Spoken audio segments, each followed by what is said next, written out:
If you're watching this live stream right now or watching this YouTube video, chances are you are a fan of fighting games. And if you are a fan of fighting games, you owe this connection, this moment in time to, of course, Street Fighter 2, this lovely arcade machine that was featured in an arcade or a laundromat or a Pizza Hut near you. I mean, when Street Fighter 2 came out back in the 1953s, several decades ago at this point, this game was everywhere. And in fact, it was the game that started the fighting game genre as a whole. Even though you might see Daigo Umehara right here on a Street Fighter 1 arcade cab, not really the game that started the whole fighting game revolution, it was Street Fighter 2 that made its way into the hearts and minds of the general cultural consensus. It also brought forth the competitive arcade scene. People would line up to play each other one-on-one, shoulder to shoulder, on a singular machine and compete amongst their fellow gamer, which was not really a thing that existed prior to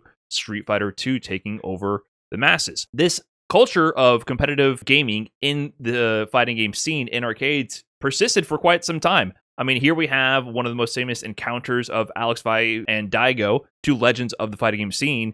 It's actually their first encounter in 1998 where they met in the Alpha 3 Finals tournament, which is in the USA, and this is the first time Daigo actually ventured to the USA. So yes, this is young Alex Vai and young Daigo right here. And what are they competing on in the finals of this tournament? They're competing on arcade machines. This is just the way you played back in the day. And this persisted for quite some time, even leading up to the release of Street Fighter 4. Street Fighter 4 revitalized the fighting game scene and the fighting game community. But if you don't recall, Street Fighter 4 actually released about 8 months prior to its general worldwide console release on Japanese arcades. It's some real blurry footage that I could find of the actual vanilla Street Fighter 4 arcade release. Players here are sitting down to play, and they were able to play the game 8 months before the rest of the world actually had access to the game, unless you were fortunate enough to live in an area. Maybe in the United States, you lived in New York, California, or like Austin, Texas, where there were certain specialist arcades that would actually import these Japanese arcade machines so they can actually have access to the game. So for someone who's an 09er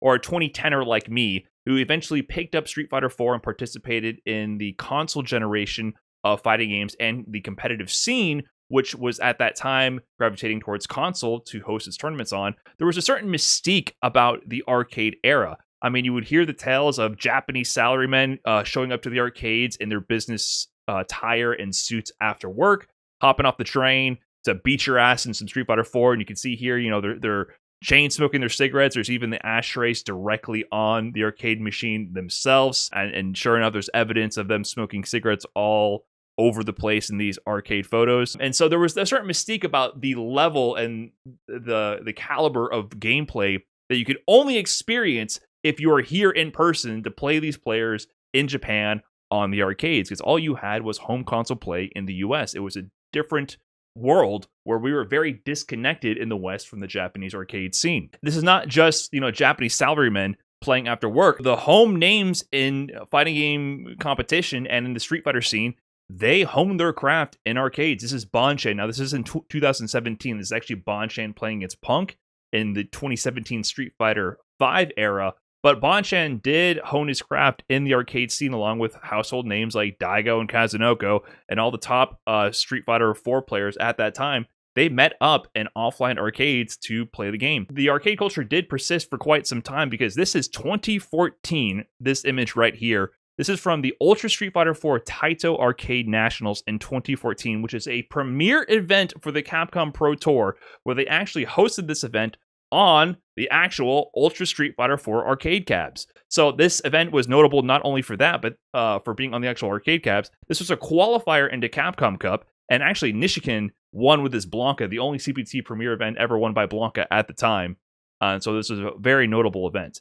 But as the years went on and we moved on from Street Fighter 4 to other games, the arcade culture became less and less prominent. I mean, even in the US at this time, arcades were practically dead by the time Street Fighter 4 hit the scene for the vast majority of the players in the US. So in Street Fighter 4, most of us were playing on console and dreaming about the ability to go to Japan to play amongst the strong competitors there. But for players who joined during the Street Fighter 5 and now Street Fighter 6 era, there really wasn't even this allure, this mystique of the arcade era, because we were so far disconnected at this point from the arcade roots where the genre was born. However, there is a connection that has been reborn today, and that is Street Fighter 6 Type Arcade. Street Fighter 6 has had a phenomenal release in Japan, and it's actually more popular, you could argue, than ever. Maybe not reaching its same heights as Street Fighter 2 in arcades, but Street Fighter 6 has definitely revitalized interest in Street Fighter in the Japanese community.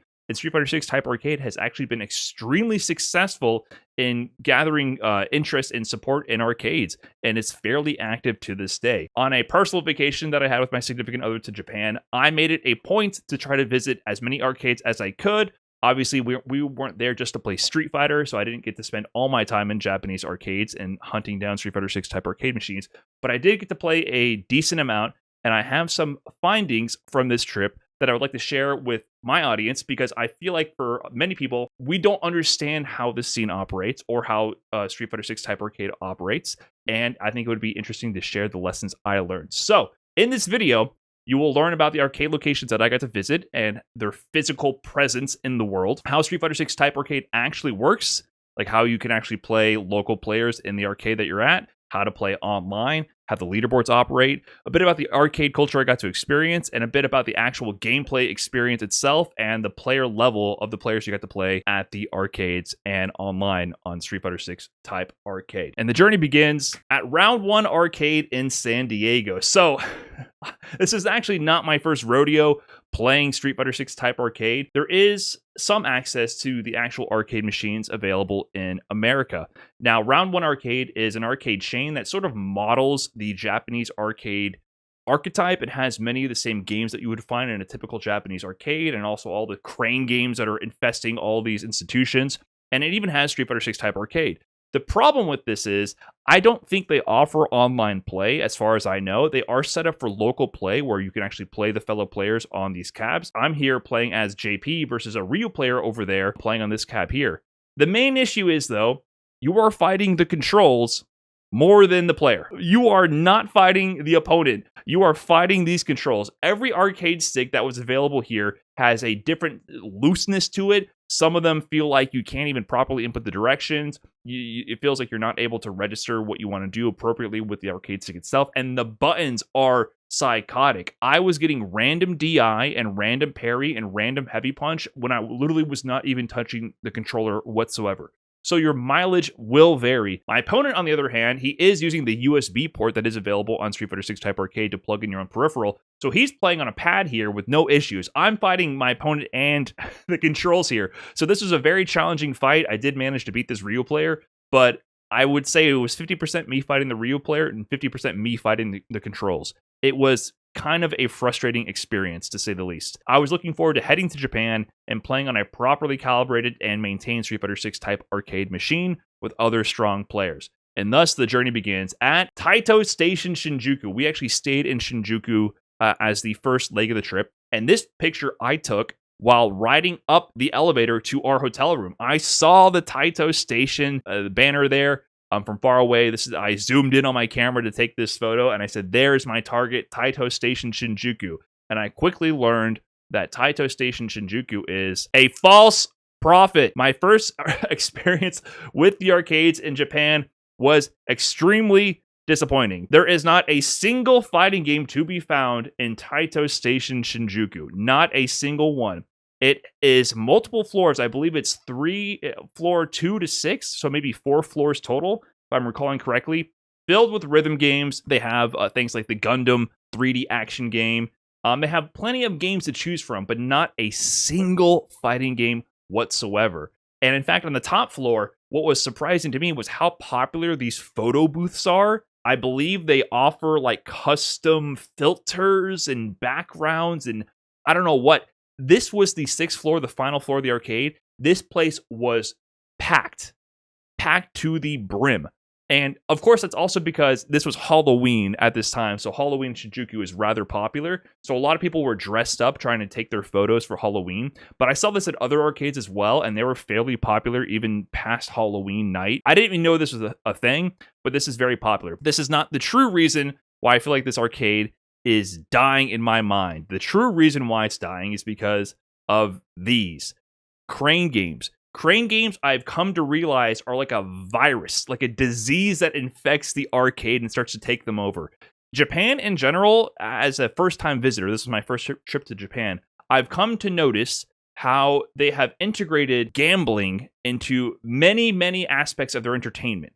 You go to Japan, and you're immediately introduced to these gacha vending machines where you can put 100 yen or 200 or 300 yen in there, and you crank the handle, and you get out a little trinket of one of 5 different variations of whatever media property you desire. And there'll be stacks and stacks and stacks and rows of these machines everywhere, covering every media franchise you could ever possibly think of on the planet, including things like Strong Zero, the alcohol. I got one for like a grapefruit Strong Zero. You can turn the handle and see which flavor of Strong Zero you get out in a tiny little trinket version can. So whatever you want to think of, that's there. Then the trading card games, there's Pokemon, there's Yu-Gi-Oh!, there's all the other trading card games that are available. You gamble by buying the pack and not knowing what version or what cards you're going to get. And then there's the crane games.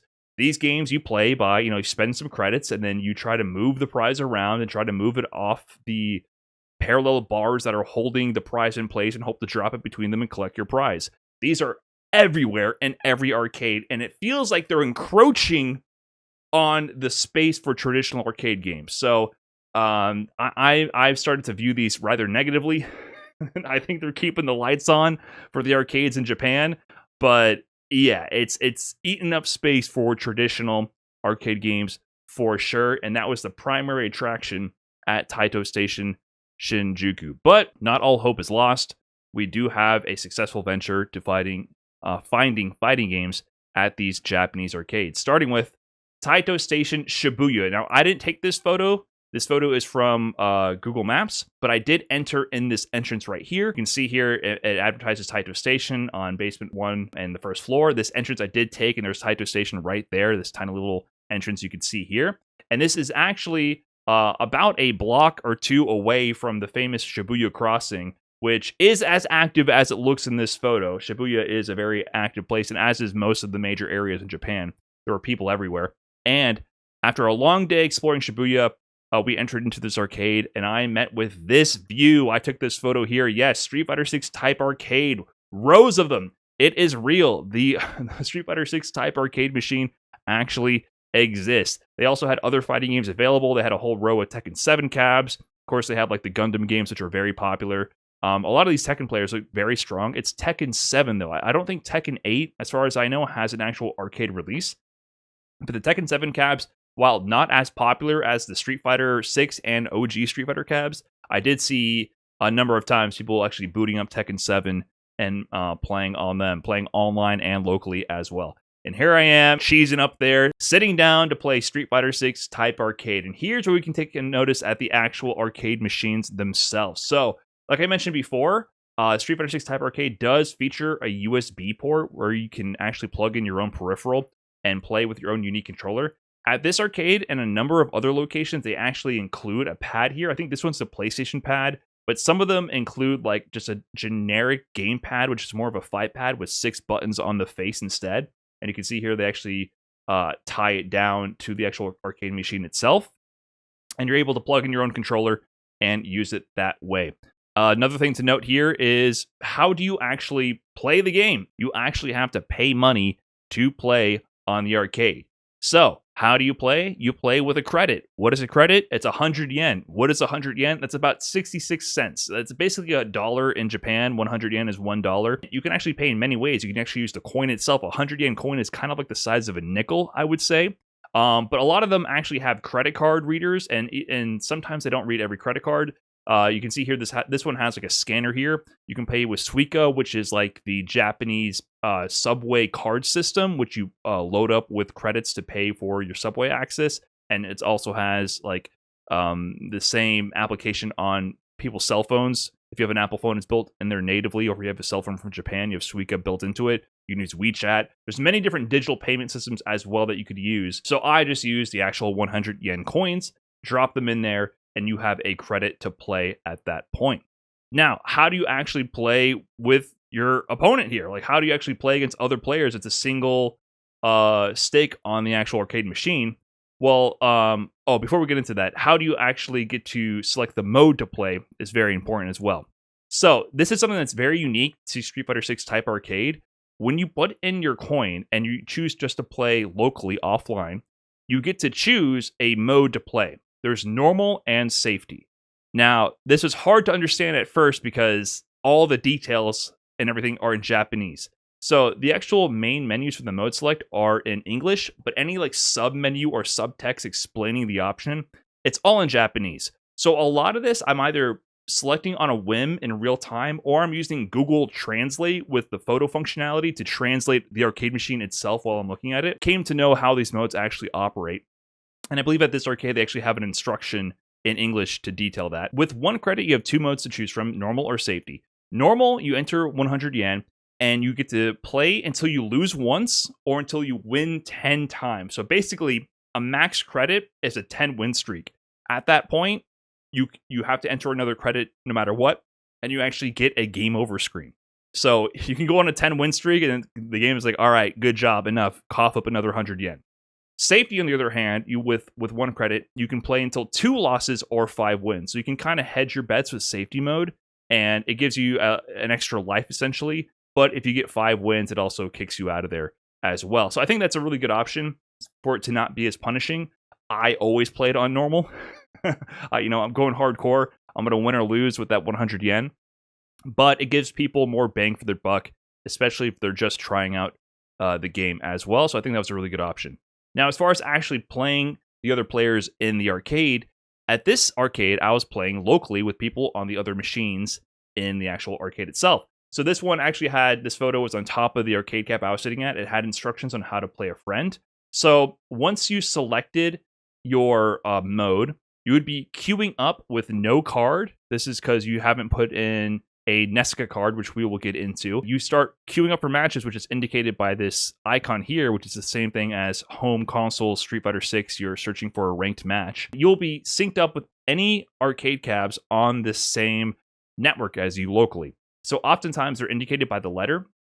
So at this arcade, I believe all of them were on the A circuit, or there might have been half on A, half on B. But generally, they'll have 2 to 4 arcade cabs marked with 1 letter. And that means anyone sitting at any of those arcades with the letter A can match up against each other. Anyone sitting on the arcades labeled B will match up against each other. So that's how you can know which pool of players locally at the arcade you can actually get matched with once you choose the offline game mode. And it still does the same safety or normal operation. So that was fun. I actually did get to play a number of games here at this arcade. I actually ran into longtime subscribers, Lady Taco and Fart Boner. It was very surprising. They were on their honeymoon. So congratulations to those two. I sat down to play, and a fellow Gaijin came up to me and said, "Excuse me, are you Brian F?"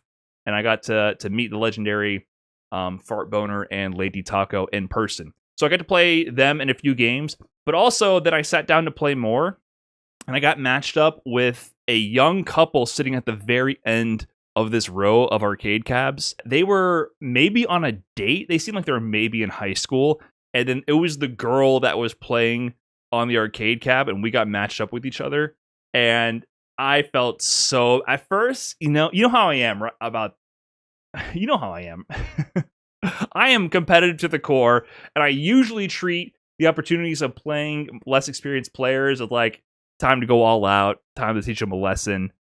But I have to be honest, because this cost money, I couldn't do it. They seemed so innocent, and they seemed so like, they seemed so young. That 100 yen, I don't know how much 100 yen they got. This is 66 cents to me. I can throw coins all day at this machine. So I basically went all out and then almost beat her a couple of rounds and then let her come back. And then it was last game, last round, last hit. She got the set. What can I say? We were going to leave the arcade anyways at that point, so I didn't really have much to do with the credit. There was no one else there to play at this point, and there was no real high-level players here. There was that couple earlier when we first showed up. There was someone who was around Platinum rank playing, but I didn't show up to an arcade and immediately get to sit down and start sharing a cigarette with a Japanese salaryman and have them beat my ass and they're secretly godlike. I did not have that experience here. It was mostly casual players, people who were trying out the game for the first time. So I let her take the game. The kids were hanging out, And then I went on my day satisfied that I at least got to try out Street Fighter 6 type arcade. So that was a good time. The next one, Shinjuku Sportsland. So it turns out, even though I was really let down by Taito Station Shinjuku, apparently I made a grave mistake. About 2 blocks away from Taito Station Shinjuku is Shinjuku Sportsland, and this is the actual real arcade that you're supposed to go to in Shinjuku, right? So that was on me, apparently.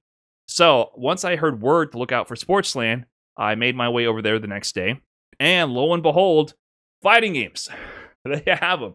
They have a lot of them. This arcade was dope. Once you got to the fighting game floor, it really felt like a true fighting game arcade. So here you can see these are the Street Fighter 6 cabs right there. There's the row of Tekken 7 games. Street Fighter 3 Third Strike over there. I believe they even had like Guilty Gear Strive, some setups there in the back as well. Here's a more close-up look at the Street Fighter 3 Third Strike cabs.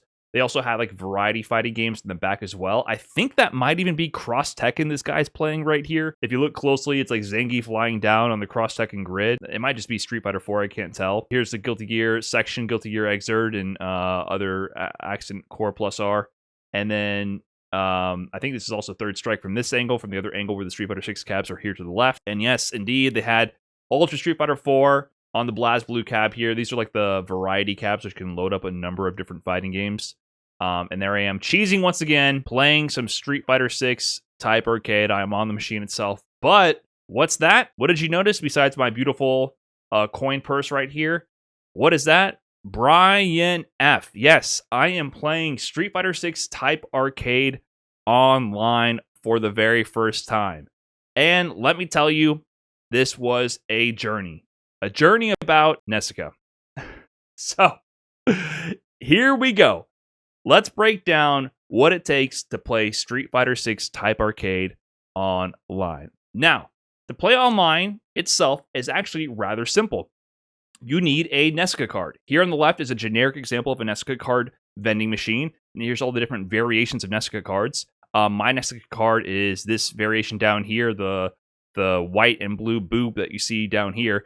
However, the vending machine at this arcade did not look like this on the left. It looked more like this pencil dispenser on the right, a nondescript, very innocuous gray blob with a slot to insert 300 yen, and you would turn a handle, then it would spit out a card. If I did not know what Nesica was by name beforehand, I would not have recognized this as the vending machine for the Nesica card that you need to actually access the online mode. So, yeah, if I wasn't familiar already, I probably would have missed the Nesica card vending machine. Here is my actual card itself, and here is how you actually use it. So this was actually from the Shibuya Taito Station picture that I took, but this platform here on the right-hand side is where you would set this card down on the arcade machine to access the online mode. Now, if you just have the card itself, congratulations, you can play online. Here's some screenshots from a video that shows the Street Fighter 6 type arcade experience. When you're at the start screen, you insert your credit. You can even see here it prompts you to have your Nesica card available to play the game online. If you put your card down, you will be greeted with this screen.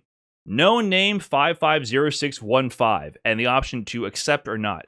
Every Nesica card out of the vending machine is automatically configured with a unique no-name name. I guess maybe the unique access code from the Nesica card. It lets Street Fighter 6 register you to this incrementing no-name account. So you get a unique no-name account to immediately play online. And you have access to pretty much all the modes, right? Like you can play any mode you want, play ranked, and it'll keep track of your points. It'll keep track of your MR. You can just have this no-name account instantly, and that is your no-name number account. So if you don't care about having your name plastered on any leaderboards and don't have any ego and can be anonymous, you can immediately play with this Nesica card online. Once you accept this mode with this card, you are then greeted with this screen here. Now, this screen here is where you actually select your starting rank. So they don't do the similar thing that they do with the console version of Street Fighter 6, which is, you play your placement matches, the 10 placement matches in rank, and then it assigns you your rank between Rookie and Diamond 5. In Street Fighter 6 Type Arcade, you select your rank. You can go as high as Diamond 1 in selecting your rank. So basically, you choose between the different tiers, beginner, intermediate, and superior, which I guess is advanced. And then within those, you can select which one you want. Keep in mind, this screenshot I'm showing you, I ran through Google Translate. This is all 100% in Japanese originally. So I'm sitting down at this arcade cab. This is 100% in Japanese. I'm pulling out my phone, and I am using Google Translate to help figure this out, but I'm also on a time limit. So I'm getting the live translation from the picture on my phone. The best I did originally was I was able to navigate to the advanced tier. I was able to select that, but I ended up picking platinum on accident. I didn't really figure out live in the moment how to pick diamond. So I ended up starting on platinum rank when I actually first played this online. But once you select that rank that you want to start at, you go to the mode select. You can go to arcade mode and actually play a classic arcade mode right away. But if you just want to queue up for ranked, you go to the training section and you pick your mode, normal or safety, like I mentioned before. And then once you do that, you actually have the options for match type select. Once again, this is all in Japanese, 100% in Japanese. So I just always selected the default. This is normal here, the defaults, which is in-store competition, can be, national match, players of similar skill. Basically, do you want to be able to match with local players that are playing in the arcade? And when you're doing national match, which is the online version, what is the matchmaking range based on your rank? So I just did normal, right? But you can actually change that, so you can turn off if you want to match with players locally or not, and change the skill range of players that you can actually match with. But I was like, I don't know what you're saying. I just accepted normal. And once you do that, you're in the game. You're in training mode. You're queuing for matches, as you can see by the ranked queuing icon down here. You have your no-name account. You have your base starting LP.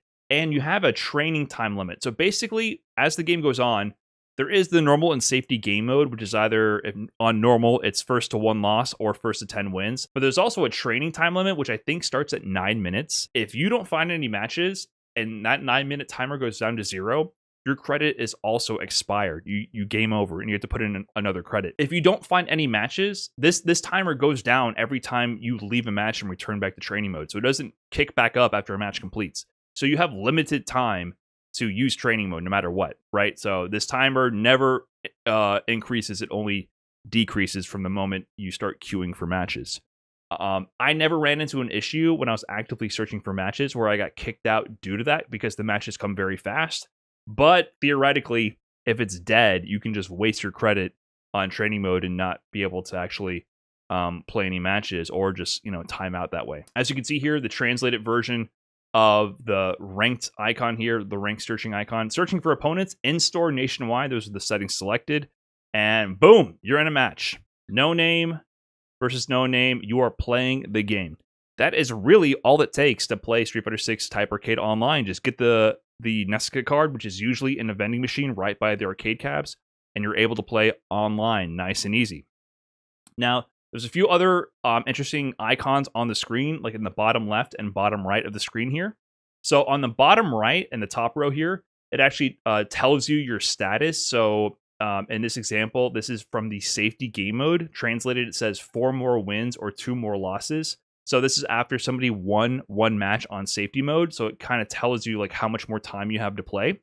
On the bottom left, however, is something much more interesting. This is a actual screenshot from when I was in an arcade in Kyoto. And this says M's Park. And translated, this is M's Park Korea store. This is, or Korea, I'm not sure how to pronounce that. This is a real arcade. So it tells you what arcade your opponent is currently located in physically as you're playing against them. And so they can also see what arcade you're in. So it helps kind of unify, like, or ground you in the fact that you're playing against a real opponent located somewhere in Japan. So I was in Kyoto at the time, playing against someone in over here, in between Kyoto and Tokyo. So it actually helps kind of build the identity of the players from what arcades, right? So I'm sure the players in Japan will recognize certain arcades and build some kind of rapport with different players from different arcades, and kind of build a reputation, like, oh, players from this arcade are really strong or whatever. So that's pretty interesting about that. I didn't really notice that at first. Most of the arcade names are like purely in Japanese characters, so this one got me thinking about it a little bit more. But I was able to play a lot at Shinjuku Sportsland, and I was able to eventually notice this. the leaderboards. MR leaderboards right here. So they do offer a variety of different leaderboards, including MR. And it's pretty interesting. They also have like the MR acts. So this is Act 3. So currently the number one player in Japan is this JP player on Street Fighter 6 Type Arcade. And he has 1880 MR. And this is after an MR reset. So the Street Fighter 6 Type Arcade also does MR resets. But there's many different leaderboards on Street Fighter 6 Type Arcade besides just MR, right? So there's also the LP ranking, which is total all time. LP ranking machine local, which is, I believe, just for that specific arcade machine that you're sitting at, not the one next to you or in the arcade, but just in that arcade, or it's just on that machine. Then there's LP ranking in the store specifically that you're in. Then there's LP ranking for the month, so they break down who got the most rankings in some kind of set time period. There's MR, like I just discussed. And another unique one is Guild Point. Guild Point is kind of like, your guild is like your clan. You can actually select a guild to partake in and get points for your guild. So there's more ways to also like build this kind of rapport amongst other players. So I didn't experiment with the guilds. I'm not in a guild. I don't know if the guilds are something that anyone can create or if it's tied to like your specific arcade or not. But basically, it gives another way to kind of group players together and to play for a certain reason. And then there's also the basic actual score ranking for the actual arcade mode, like people actually play the arcade. And these screens will play on the machines. And on the machines when they're idled, they'll go from the basic starting logo to random online matches. They'll show random rounds from real matches instead of doing like sample gameplay from bots. And then they'll go into different leaderboards and they'll just kind of alternate between all those options to display. So while an arcade cab is idle, you could theoretically literally see your name pop up right there. So if you have an ego like me and you want your name to show up on these leaderboards and not just be no name number 300,000, you need to register your Nesica when you don't speak Japanese, because this is a whole other ball game. This is where shit got real. So I'm just figuring out this arcade system entirely, and I have my credits in, so I'm actively playing the game. But I thought, man, I want to have my name actually pop up and fully register my Nesica. Fubarduck, he actually reminded me that he had a guide on Twitter, a whole thread from his experience first trying out Street Fighter 6 Type Arcade, breaking down what you need to do. So in this thread, he mentions that you need to go to streetfighter6ta.jp, streetfighter6typearcade.jp, and register the card to My Room. I'm on my phone. Let's head to that website. It's in Japanese. The original website is as you see on the left. Fortunately, Google Chrome and Google Translate are godlike, and I'm able to translate most of it. This website's pretty interesting, though, because this banner at the top here is actually live and has actual relevant information going on. In fact, one thing I saw there is that there's an event at Amusement Expo 2024 on Saturday, November 16th. And it has like Beat a Pro, like challenge match with Gachikun and Betty. There's like real things being advertised on this website, and it's active and being updated. Like, it's a whole different world. It has community integration in there as well, where they're actively telling people like what's going on in the world of Street Fighter 6, and they're advertising controllers as well. So very interesting to see this right off the bat. I need to register my Nesica, so I can't get distracted with that. So I need to head on over to My Room, this icon here near the bottom right. So when you open up My Room, you're prompted with several potential pages as you're scrolling this vertical page. You know, left to right is more scrolled down here. You can log in to My Room with your Nesica.net ID and password. Wait, what's that? You don't have a Nesica.net ID? What? How could you not? Well, if you scroll down, it mentions here how to get your Nesica.net ID and register it to My Room. So this is the section you actually had to pay attention to, and you have to do a Nesica new registration. If you're confused about the whole process, don't worry. They have not one, not two, not three, four, but 10 steps, all in picture format with Japanese characters to describe exactly what you need to register your Nesica account to My Room. And they're all in photos, so you can't natively translate them in your browser. So keep in mind, I'm going through this process on my phone.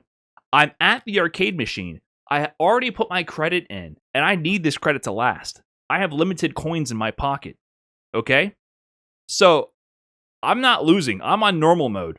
I got 10 wins in me before that credit is done. So in between games, I'm playing the game. I'm winning. Then I'm pulling up my phone and scrolling and trying to figure this out. I get matched again. I'm playing the game. So this is what's going on. This is the process I'm going through. Well, and trying to translate and trying to figure this whole thing out live all at the same time. How do we actually do this? Well, Ryan mentions conveniently in the next post, oh, by the way, you need your Nesica credentials. If you don't have them, just make a new account. So if you go to nesica.net to make a new account, you have to enter in your email address, and then they will send you a link to then register your Nesica account. I actually made a sample account email right here. You enter your email, and they send you this link.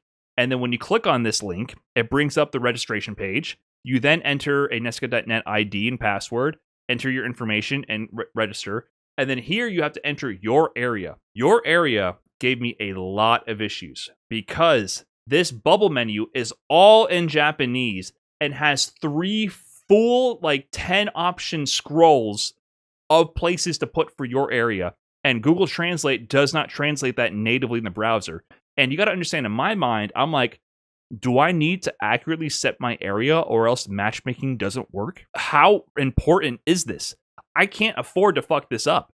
I might go through this whole process and none of this ends up working because I didn't select my area correctly. I don't know. I do not know. So I'm screenshotting every full scroll of the menu, opening up Google Translate, pasting the picture, having them translate the picture, and I'm looking for Tokyo. I have to scroll through 2 of these pages and then figure out, oh, Tokyo is the 3rd option down from the current scroll that I'm on while I'm playing the game live.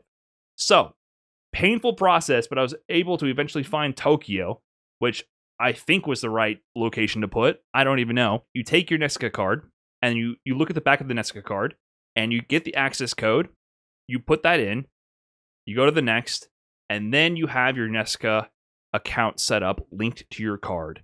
Now that you have it linked to your card, you have a Nesica.net ID back on the Street Fighter 6 TA page. You sign in with your Nesica.net ID and password, go to My Room, and then you can create your profile for Street Fighter 6 Type Arcade finally. Except putting in Brian F is extremely difficult because everything has to be double wide characters. If you try to type Brian F, it will reject the input, which is why when you see this translated, this doesn't say Brian F on English on the right here. It says Brian NF, 2 N's, because you have to open up a double wide or full width text generator, put in what you want, have it translate that for you, copy paste on mobile, go back to this website, and then enter the name, and only then will it accept it. This process was so painful. And I'm doing this all on mobile, translating, screenshotting, translating, doing all this just so I can play online. And finally, it accepts my profile, and I have my card registered. And then I realized, in order for it to read my card, I needed to waste my credit anyway, so you have to sign out of the machine. So this whole time, I'm trying so hard to not lose my credit, because I'm playing online for the first time. I realized, I made this way. I could have just let myself lose, or got my 10 wins and then started this. So I had to lose, or I forgot what I did exactly, but I had to back out of that credit, sign out. You place your next card back down, and this time, rather than popping up with no name, it'll pop up with the account you put in there. So I didn't have a picture of when I did it for the first time. This is from a user remembered old buddy from Reddit. It pops up with your name here. His actually says Zangief is A tier in Japanese. Then you accept to sign in to your new created name for your account. And then congratulations, you are now not only playing Street Fighter 6 Type Arcade online, you're playing it with your created name. Hopefully it was worth it. It was fun, but it was a lot of setup. But the trip moves on, and at this leg of the trip, we actually end up going to Kyoto. And at this time, I actually got to play a little bit of Street Fighter 6 ranked online on my own laptop. Here I am enjoying some Japanese culture with my Strong Zero and Japanese online ranked, which is a very different experience than playing Street Fighter 6 ranked in the arcades. And I'll break down the differences between those two later as well.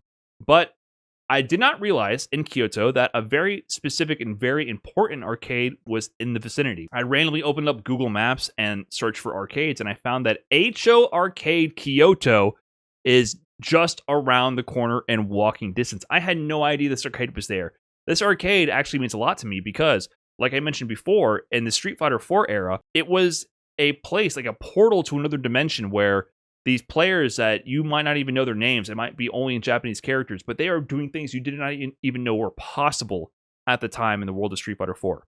You would search for these VODs from A-Cho Arcade, and it was like fighting a needle in a haystack, and it was the most glorious gameplay that you've ever seen, and you would study every minute of these VODs of players of the caliber that you did not even know existed, and you would study these religiously as a Street Fighter 4 player.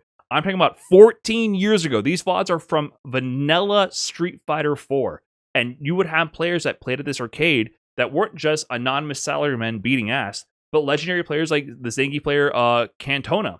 There's a whole VOD dedicated to him just, beating everybody in the arcade. And wow, the best Oni player, arguably, on the planet in Ultra Street Fighter 4. And not only just doing strong in arcades, I mean, WoW would participate in Topanga League with players like Daigo, Kazunoko, Tokido, Bonchan, and he would do really well. I think he got like 3rd and 2nd place at 2 different Topanga Leagues. WoW was like the dude, and he would go to A-Cho Arcade, and that's where he would play, and A-Cho would have these VODs of these players that you would look for.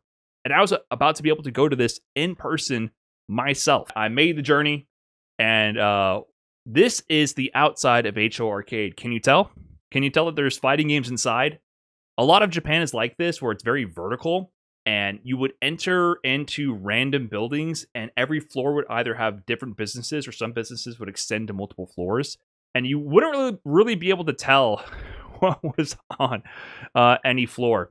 They sort of advertise it, but every advertisement for every business is so colorful and often features so much anime imagery, it's really hard to even know what you're looking at. So, as you actually looked at this escalator, A-Cho is on the 2nd and 3rd floor, and I believe it's like pachinko machines and other kind of gambling stuff on the other floors.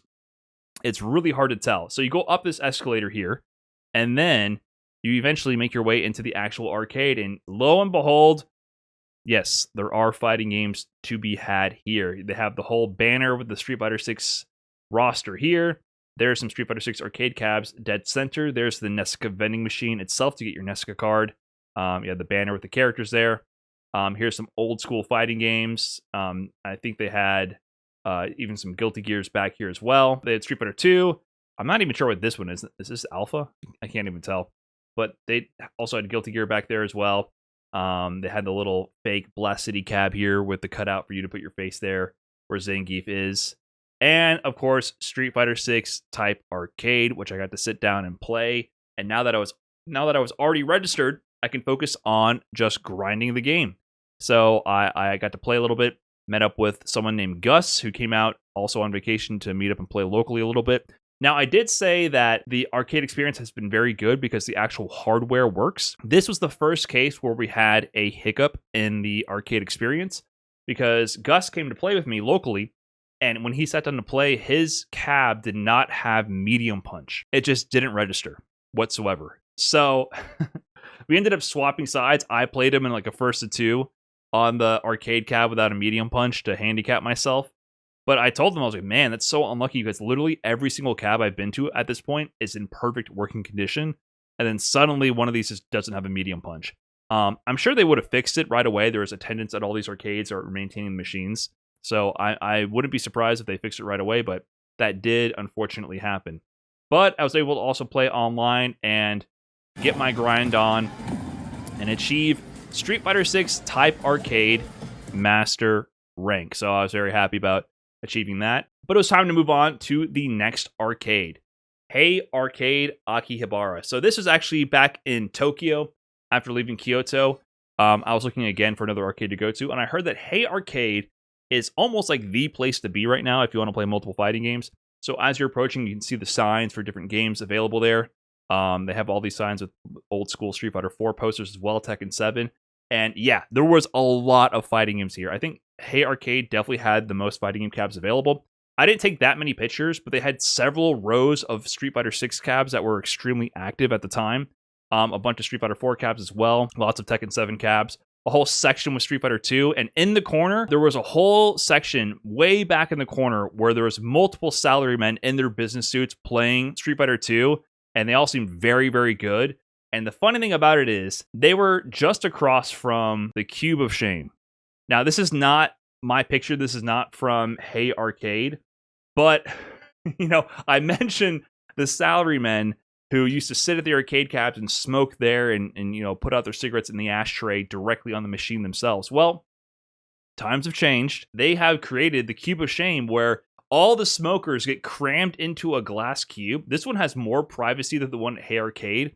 It felt like the one at Hey Arcade was this tiny glass cube that had at least 5 dudes in it, all puffing away on their cigarettes, and just complete ceiling to floor glass, plexiglass. You could just see them, like stare at them like animals in a zoo.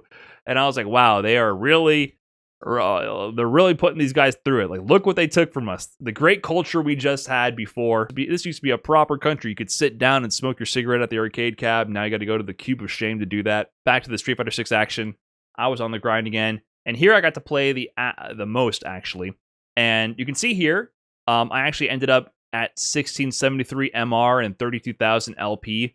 And at this point, I'm on a 10-win streak, which is, you know, like I mentioned, on safety mode, or rather on normal mode, it's first to 1 loss or 10 wins. So I actually got to see the game over screen from hitting a 10 win streak. So yeah, you literally, you get 10 wins and then it goes game over. So you better cough up that coin to get back into the action there. But I had a lot of good games at this arcade. It was really fun. And ended the whole session in Japan, 21st in the nation, 1673 MR, 84 wins. Not too bad for a couple of casual sessions of Street Fighter 6 Type Arcade. Now, in review, Street Fighter 6 Type Arcade, the gameplay experience. What was it like actually playing the game in Japan on the arcades? So, the actual physical specs and performance of the game, right? So the graphical settings of Street Fighter 6 Type Arcade, it feels like a PC port of the game where the resolution is definitely downscaled. There's some artifacting around the edges of your characters and the models. So it feels like they're downscaling the resolution. But the trade-off is the performance. There's no frame drops. There's no issues with the actual gameplay itself. When you're playing online, it felt pretty much like offline play. Little to no instances of rollback or increased input delay.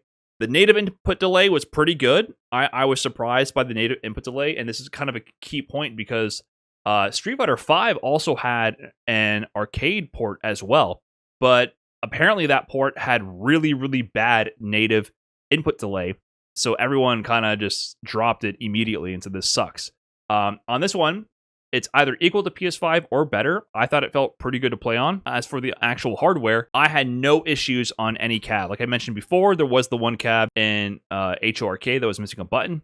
But for my personal experience, all the cabs were maintained really well, which is a big thing to say because every arcade cab in America sucks. These arcade cabs do exist in America still, and they're always just a bad time to play on, which is really rather unfortunate. Now, there are some quirks with actually playing the game, right? So, rematching. This is actually a very unique aspect to Street Fighter 6 Type Arcade. The rematch decision is 100% in the hands of the person who lost. So if you notice this one, I'm playing ranked, but this says 3-1. And if you're used to online ranked on consoles, you might be like, that's a little strange, right? How is it 3-1? Isn't it first to 2? No, that's not how it works. So the loser dictates the rematch. So after one game, if the loser has credits or puts in more credits to continue playing, they choose if you continue to play. Winner is forced to rematch no matter what. You have zero choice in the matter. You can get locked into the endless rematch until you hit your win limit with another opponent, or until you lose. So, theoretically, and this did happen a couple times, I had already hit master rank. And due to the fact that there wasn't as many players actively playing as on home console, and there wasn't as many high-level players playing, you would get matched with sometimes diamond ranked players, and I even got matched with a platinum one time. There was a diamond ranked player I got matched with who rematched me like 3 or 4 times. The first 2, I'm like, okay, that's fine. Then after 3, I'm like, I kind of, I feel kind of cool that you're spending the coin to rematch me, but I'm like, dude, I want to get my MR. So theoretically, you can run into somebody that you would never lose to, and you put your 100 yen in and play on normal mode, and you could be forced to play them 10 games straight. They can continue to, until they run out of money, force you to play 10 games straight. And essentially, once you hit master rank, you kind of only care about MR. That's all you care about. So, yeah, you might get off the cab, which means you're eating the 100 yen loss and taking the L. But yeah, that theoretically can happen. However, on the other side, this is sometimes pretty cool because I got to play, for example, with a Blanca player who was one of the better opponents I got to play with. I was beating him more often than not, but we were going back and forth, and he had like 1670 MR when we first started, and I had like 1530.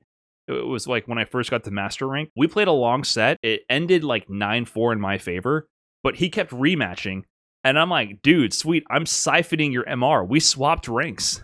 I was kind of farming him. He was pretty good, but, he started with way more MR than me, and I ended with more MR than him.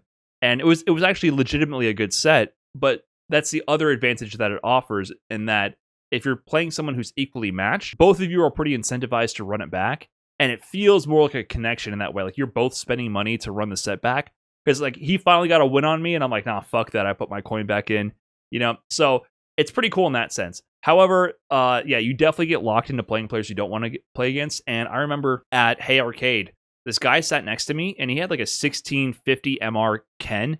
And like I said, I think 1650, 1670 is the highest MR I saw. This is after an MR reset. I did not run into players ranked higher than me at the end.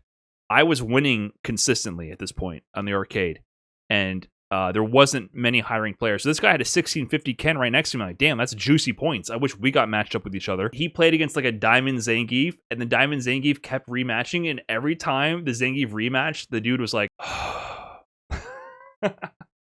he was an older Japanese guy. And I could tell, I knew exactly what he was going through. Like, I knew for a fact he was so annoyed that this guy kept rematching, because you get no points for it. So that's kind of a downside to playing an arcade. It doesn't work exactly as you would want for farming points, potentially. Which brings me into the actual player level when playing in the arcades. Locally, like I mentioned, there's usually not that many high-level players, but at Hey Arcade, it seems like there was more players, and they were better. Compared to playing ranked online, there is no comparison, dude. Playing ranked online in Japan, you get matches instantly. And the problem is, I played after an MR reset, so it's really hard to compare because everyone was jumbled up at 1500 MR. So I don't know the true end season MR of the players I played against when I played ranked online. Players in ranked online on console are significantly better than the players at arcade. Significantly. It is a world of difference. I got to 1670 MR easy on arcade machine. It was more of a matter of time and also getting enough matches, because a lot of the time you play people who are not master rank, right? It was like just the grind, really. But on ranked in Japan, dude, I hit 1711 MR. That shit was so hard. That was so hard. This is after an MR reset, so maybe the 1500s I'm playing are 2000 at the end of the season, right? I have no reference point for how good these players actually are in the pool of Japan. But dude, it is fucking hard. The average level of play I played on Japanese ranked was so high compared to the type arcade level. If you're getting your ass beat in online ranked, you could go to the arcades and get an ego boost. For sure. If you're having a hard time playing ranked online, go to the arcades, drop some coin in there, and it'll all be A-okay. For sure, the player level is much higher in the console version, because the ranked in the arcade is not really the place to be anymore. It's just not the same culture like it used to be, where players used to meet up because they kind of had to play on the arcade machines. The top level players in Japan now play locally, offline with each other, or in online sessions with each other. It's really not the same as it used to be. But how does it feel to play Street Fighter 6 type arcade? Taking someone's money for a win definitely feels different. Like I said, it often feels good. Like, every win is definitely much more satisfying. Sometimes it's bad. Besides the experience where I was about to beat the young girl on a date with her high school sweetheart, I also at Hey Arcade got matched with someone locally, And at this time, I didn't even know that that could happen because I was queuing up for ranked. And I thought maybe I did a setting wrong, but now I know that you can actually queue for both ranked and in-store local. I actually got matched with the guy right next to me, which is kind of what I had been waiting for this whole time, was to be able to play the dude next to me. And so I get matched with a player right next to me, and he's a Zangief player, and he's like diamond ranked, you know? And then I beat his ass. I end it with a perfect, and then he was like, he looked to me, you know, he's like, oh, said something, and I was like, yeah, I nodded to him. And then he got up and left with his friend. And I was like, yeah, I don't know. I was like, am I killing esports here? Like, should I feel good about this? Should I not? You know, at first I thought I would feel good about it, but when there's a language barrier there and they just get up and leave, I feel a little, I don't really quite feel the same about it. If they're serious and they want to sit down and run it, then I would be eager to take their money. But when I can't tell how invested they are, it doesn't feel the same. So it definitely feels good when you know the person on the other end wants it, but it also feels bad when you don't know if they're just, you know, hanging out after work and trying to, you know, escape real life for a little bit. So it's a different range of emotions that you feel. But close sets are definitely more exciting. When you're spending 100 yen back and forth, run it back, it's pretty fun. Losses hurt more for sure because you feel stupid. I did lose to one diamond ranked Cammy who did crouching medium kick into DI over and over. Like, clearly they weren't, you know, if I ran it back, I would have won, kind of deal. But they got me one game playing really unorthodox and not good, but good enough to catch you off guard for a game. That hurt because I was 100 yen down the drain and then they didn't run it back. I put the coin in, they dipped. So that definitely fucking hurt. I was like, dude, what the hell? But the wins feel more badass. And also, just playing on a good Street Fighter 6 type arcade machine just feels good.